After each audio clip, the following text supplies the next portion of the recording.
Paul-Michel Foucault, quien nace el 15 de octubre de 1926 y fallece el 25 de junio de 1984, a sus 57 años. Fue un filósofo, historiador, sociólogo y psicólogo francés. Fue profesor en varias universidades francesas y estadounidenses, conocido principalmente por sus estudios críticos de las instituciones sociales, en especial la psiquiatría, la medicina, las ciencias humanas, el sistema de prisiones, así como por su trabajo sobre la historia de la sexualidad humana. Su análisis sobre el poder y las relaciones entre poder, conocimiento y discurso han sido ampliamente debatidos. En los años 60, Foucault estuvo vinculado al estructuralismo, un movimiento del que se distanció más adelante, y aunque haya usado de un modo personal los métodos de dicho enfoque, en su texto Las palabras y las cosas puede entenderse como una crítica a la pretensión, dejando de lado su interés por las condiciones de modificación histórica del sentido. En ulteriores trabajos y cursos desarrolló conceptos como biopoder y biopolítica. Rechazó entonces las etiquetas de postestructuralista y postmoderno que le eran aplicadas habitualmente. Prefirió clasificar su propio pensamiento como una crítica histórica de la modernidad, con raíces en Immanuel Kant. Recibió aparte de Kant múltiples influencias, por ejemplo, a partir de la obra de Friedrich Nietzsche, bajo el cual tuvo la idea de la genealogía del poder, la de Karl Marx, de donde retiene la idea de una crítica a la sociedad burguesa. De manera episódica, indicó también una influencia parcial del pensamiento de Martin Heidegger. En un texto denominado La microfísica del poder, indica que, abro comillas, el poder no es un fenómeno de dominación masiva y homogénea de un individuo sobre los otros, de un grupo sobre otros, de una clase sobre otras. El poder contemplado desde cerca no es algo dividido entre quienes lo poseen y los que no lo tienen y lo soportan. El poder tiene que ser analizado como algo que no funciona, sino en cadena. No está nunca localizado aquí o allá. No está nunca en manos de algunos. El poder funciona, se ejercita a través de una organización reticular. Y en sus redes circulan los individuos quienes están siempre en situaciones de sufrir o ejercitar ese poder. No son nunca el blanco inerte o consistente del poder, ni son siempre los elementos de conexión. El poder transita transversalmente, no está quieto en los individuos. Cierro comillas. Aunque este párrafo pudiera hacer pensar que Foucault disuelve, desintegra el principal tipo de poder, el estatal, o que no lo reconoce, en otro apartado habla del concepto de subpoder, de los elementos poderes integrados a uno global. Reconoce al poder estatal como el más importante, pero su meta es tratar de elaborar una noción global que contenga tanto el estatal como aquellos poderes marginados y olvidados en el análisis.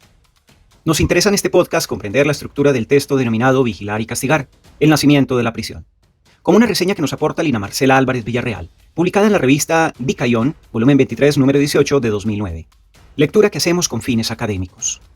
Un saludo especial a quienes les interesan las teorías críticas, la sustentabilidad, las vías disruptivas y alternativas al desarrollo. Soy Wilfer Ceballos Betancourt y les acompañaré en la lectura de esta reseña del texto Vigilar y Castigar, que nos devela las relaciones existentes en las instituciones, no solo en las carcelarias, en el mundo moderno liberal, sobre cómo se observa, se controla, se cohíbe, se señala, se castiga y se aparta todo aquel disidente que opine distinto a la postura hegemónica institucional. Por tanto, cabe entender que este texto que abordaremos desde su autor, de una forma minuciosa en otro podcast, nos permite, mediante esta reseña, comprender los límites sociales de la interacción de los individuos en esta sociedad. Les invito a que se tomen un café y se acomoden para escuchar este llamado de atención que nos hace el autor.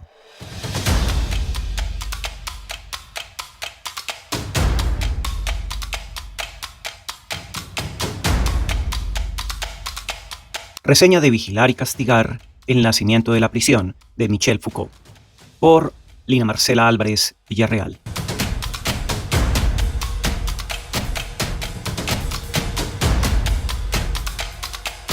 Vigilar y Castigar es la obra escrita por el pensador francés postmoderno Michel Foucault y publicada en 1975.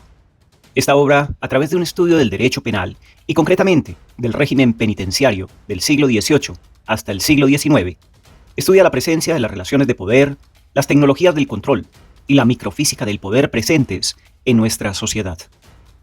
Esta obra desarrolla básicamente dos tesis. La primera consiste en que la pena ha sufrido mutaciones, lo cual implica no un mejoramiento o un empeoramiento de las mismas. No, su humanización o racionalidad, no, como habitualmente se sostiene, sino más bien una transformación que responde a los cambios político-económicos de las sociedades occidentales. Se trata entonces de un estudio de los métodos punitivos de cara a la economía y la política. La segunda tesis se basa en la afirmación de que existe un conjunto de elementos materiales y de técnicas que sirven de armas, de relevos, de vías de comunicación y de puntos de apoyo a las relaciones de poder y de saber, que cercan los cuerpos humanos y los dominan, haciendo de ellos un objeto de saber.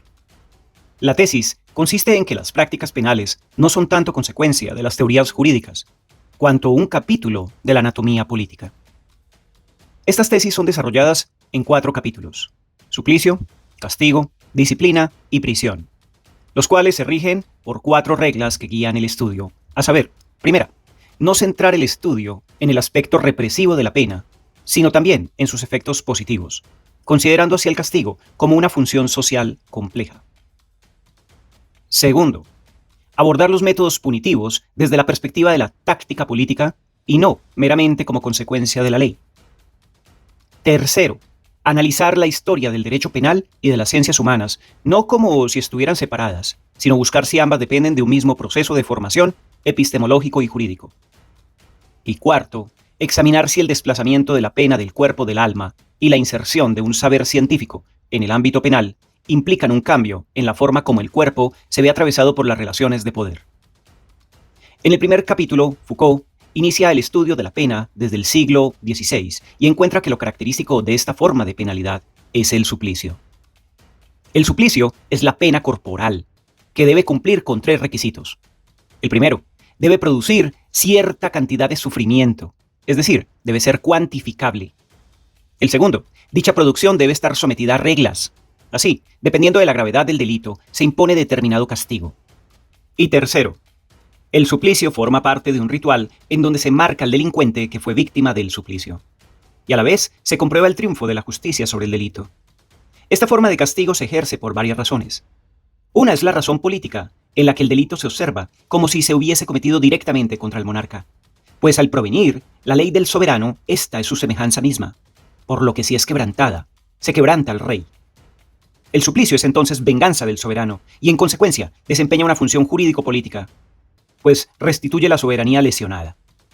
Otra razón es la económica, según la cual el suplicio se entiende bajo el sistema de producción de los siglos XVI y XVII, en el que las fuerzas de trabajo y, por tanto, el cuerpo humano no tienen el valor que les confiere una economía industrial. Para Foucault, el suplicio hace parte de la práctica jurídica, porque revela la verdad y realiza el poder. En el segundo capítulo, Castigo, Foucault muestra cómo a partir del siglo XVIII, la pena que se imponía sobre el cuerpo del condenado en espacios públicos empieza a extinguirse. Se da entonces la desaparición del espectáculo punitivo, pues entre comillas, la ejecución pública se percibe ahora como un foco en el que se reanima la violencia, cierro comillas. Con el ocultamiento del castigo, afirma Foucault, se dan ciertas consecuencias. A saber, el castigo pasa a ser parte de la conciencia abstracta. Se trata de que sea la certidumbre de ser castigado y no el suplicio público lo que persuada el no cometer crímenes. La justicia pasa a descargar la ejecución de las penas al ámbito administrativo. Y en el ámbito teórico penal se empieza a afirmar que lo que busca la justicia no es el castigo, la imposición de la pena, sino reformar, corregir. Así, aun si las penas se siguen ejerciendo a través del cuerpo, es decir, encierro, trabajo forzoso, interdicción de residencia, deportación, etc., no es este el fin último del castigo. No se trata ya de buscar un suplicio, sino a través del cuerpo, al cual se le concibe como instrumento, privar al individuo de un derecho y un bien, por ejemplo, de la libertad.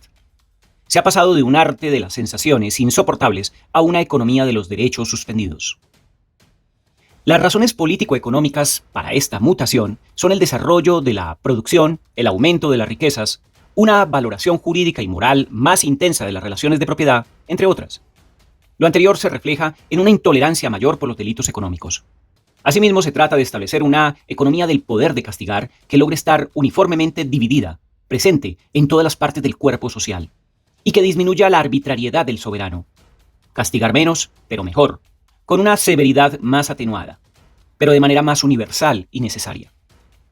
Bajo estas dos premisas, la jurídica y la económica política, se presentan, además del suplicio, el cual aún no ha desaparecido, dos maneras de organizar el poder de castigar. En una se ve al delincuente como aquel que ha roto el pacto social y que por tanto representa una afrenta para toda la sociedad. En este caso, ya no es el soberano quien impone justicia, sino la sociedad entera contra el delincuente, la que ejerce su derecho de defensa.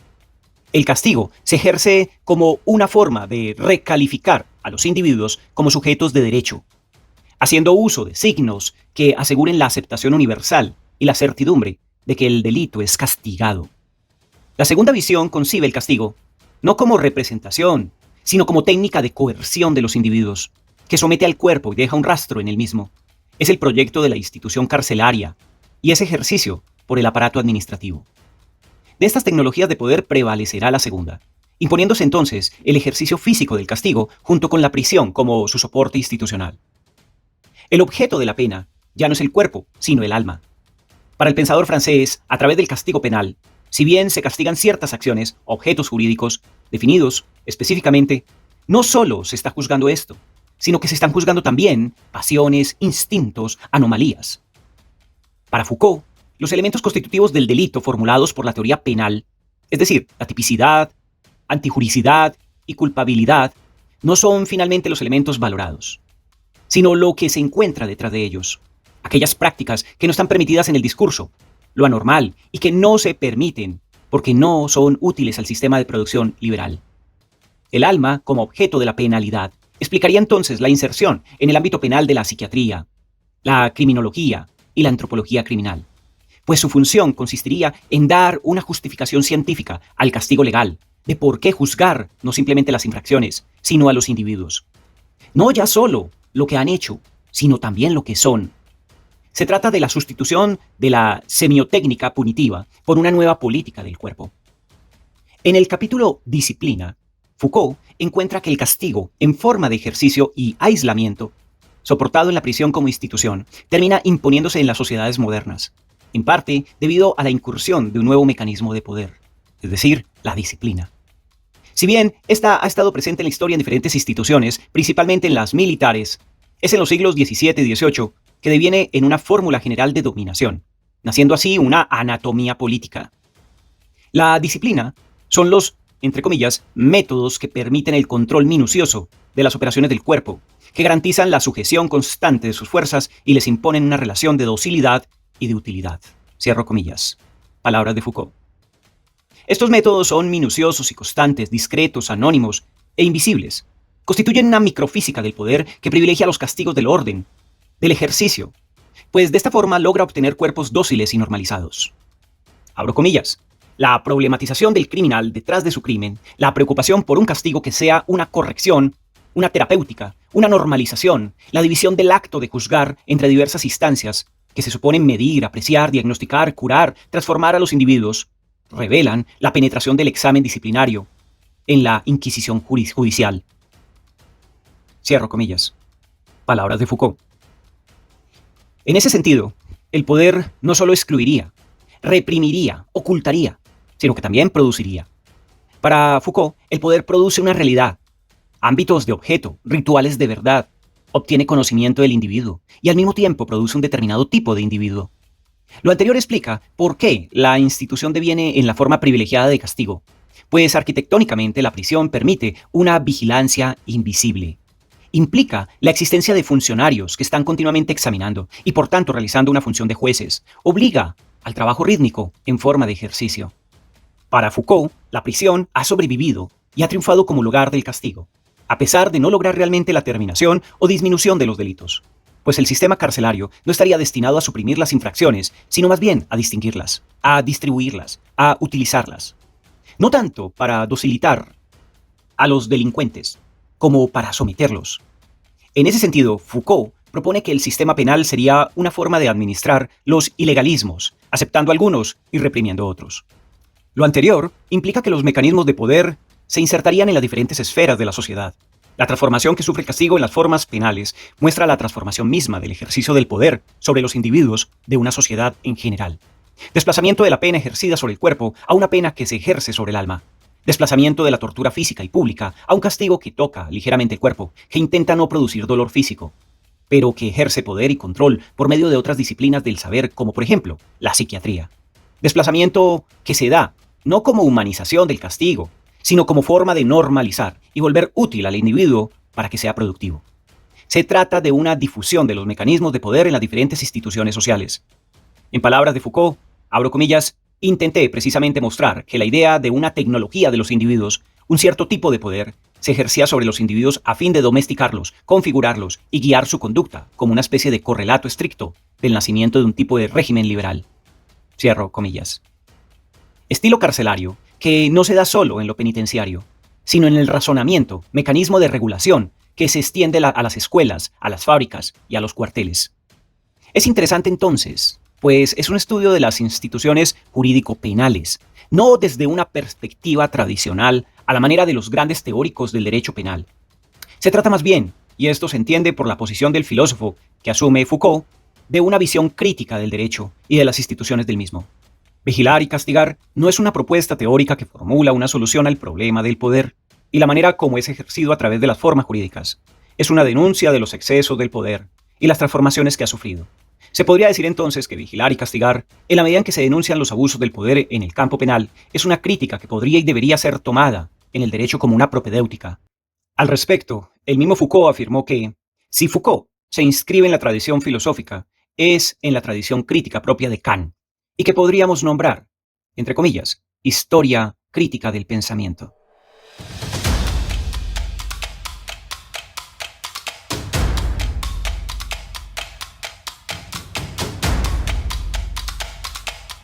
Hemos llegado hasta aquí en la lectura de la reseña Vigilar y castigar, el nacimiento de la prisión, de Michel Foucault. Texto que nos aporta Lina Marcela Álvarez Villarreal, publicado en la revista Dicayón, volumen 23, número 18, de diciembre de 2009. Lectura que hacemos con fines académicos. Les invito a que continúen en un siguiente podcast, escuchando el primer capítulo de este fabuloso texto.